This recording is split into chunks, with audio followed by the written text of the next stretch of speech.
Assalamualaikum warahmatullahi wabarakatuh. Perkenalkan, nama saya Maulidah Khairin Nisa, kelas 12 MA Integratif Mandarul Quran Lumajang. Pada kesempatan ini, mari kita belajar bersama tentang anatomi dan fisiologi pada tumbuhan. Di sini, saya memiliki tumbuhan, yaitu bawang merah. Kita akan mengulik bagaimana struktur bawang merah dari dekat dengan menggunakan mikroskop.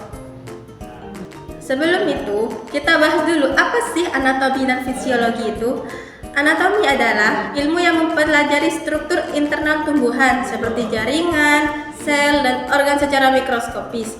Sedangkan fisiologi adalah ilmu yang mempelajari fungsi bagian tumbuhan.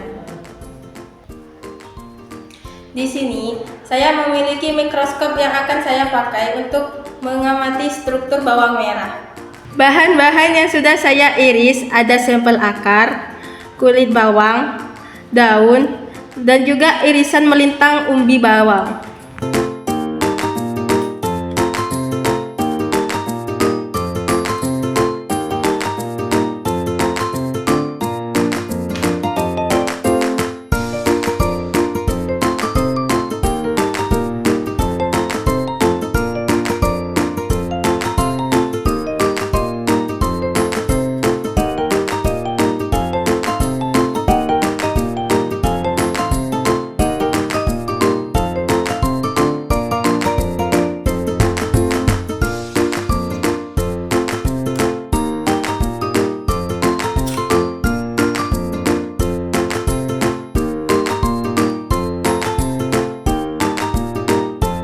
Ini adalah penampang melintang akar.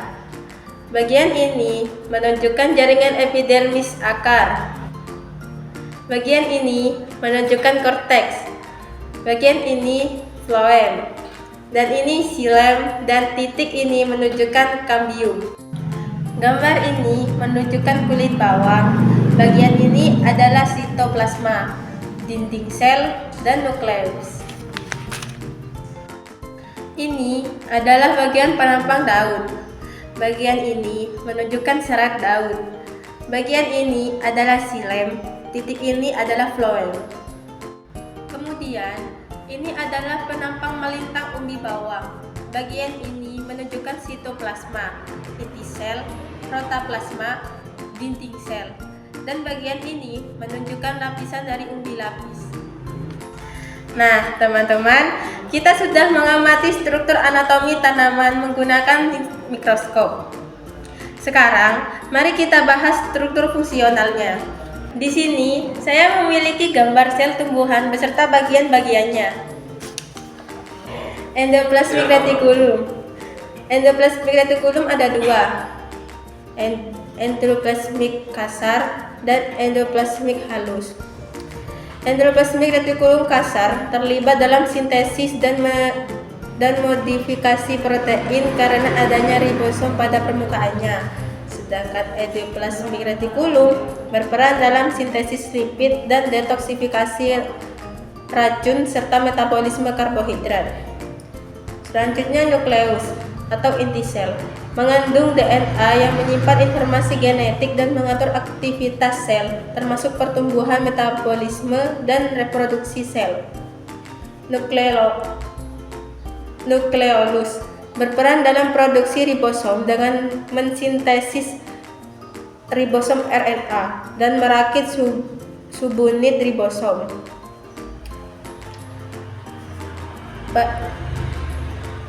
Peroksisom berperan dalam detoksifikasi senyawa berbahaya dan metabolisme asam lemak melalui oksidasi, juga menghasilkan enzim katalase yang menguraikan hidrogen peroksida H2O2 menjadi air dan oksigen. Golgi apparatus berfungsi dalam modifikasi, memprosesan, dan pengemasan protein serta lipid untuk dikirim ke tujuan akhir di dalam atau luar sel. Ribosom, tempat sintesis protein berdasarkan instruksi genetik dari RNA. Ribosom, tempat sintesis protein berdasarkan instruksi genetik dari RNA. Kloroplas berperan dalam fotosintesis pada tumbuhan dengan mengubah energi matahari menjadi energi kimia dalam bentuk glukosa. Mitokondria, tempat utama respirasi sel dan produksi ATP yang merupakan sumber energi bagi sel. Vakuole, ya gimana bacanya?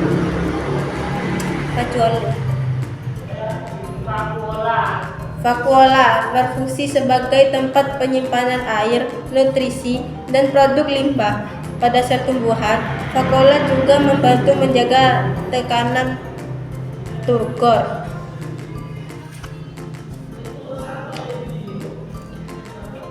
Sel membran